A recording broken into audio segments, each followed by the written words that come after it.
ଏ ସରକାର ହଉଛି ଲୋକଙ୍କ ସରକାର।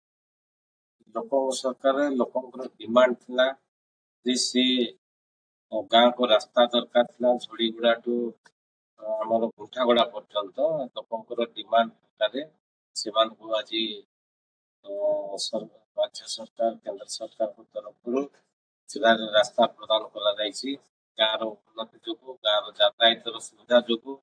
ତେଣୁ ଏ ସରକାରରେ ନିଶ୍ଚିତ ଭାବରେ ଲୋକ ଯାହା ଚାହାନ୍ତି ତାହା ହୁଏ।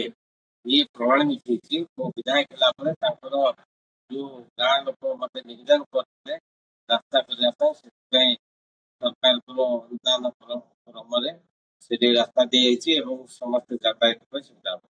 ସେ ତିନିଟି ଗାଁକୁ ହବ ଦଳିଗୁଡା ଏବଂ ଗୁଣ୍ଠାଗୁଡା ଏବଂ ସେପଟେ ମେଣ୍ଢାଗୁଡା ମଧ୍ୟ ଯିବ। କିନ୍ତୁ ମେଣ୍ଢାଗୁଡା କନେକ୍ଟ ହେଇନାହିଁ ଆଉ ଗୋଟେ ରାସ୍ତା ସେଠି ସଂଯୋଗ କଲେ ପୁରା ଯାଇକି ମହାଦେବପୁର ପଞ୍ଚାୟତରେ ସିଏ ଟଚ୍ କରିବ। ତେଣୁ ଆଗାମୀ ଦିନରେ ଯୋଉ ଅଳ୍ପ ରାସ୍ତା ବାକି ରହିବ ତାକୁ ମଧ୍ୟ ଆମେ ସାଂସନ କରି ଆକୁ ମହାଦେବପୁର ପଞ୍ଚାୟତ ପର୍ଯ୍ୟନ୍ତ ଯୋଡ଼ିବାର ଯୋଜନା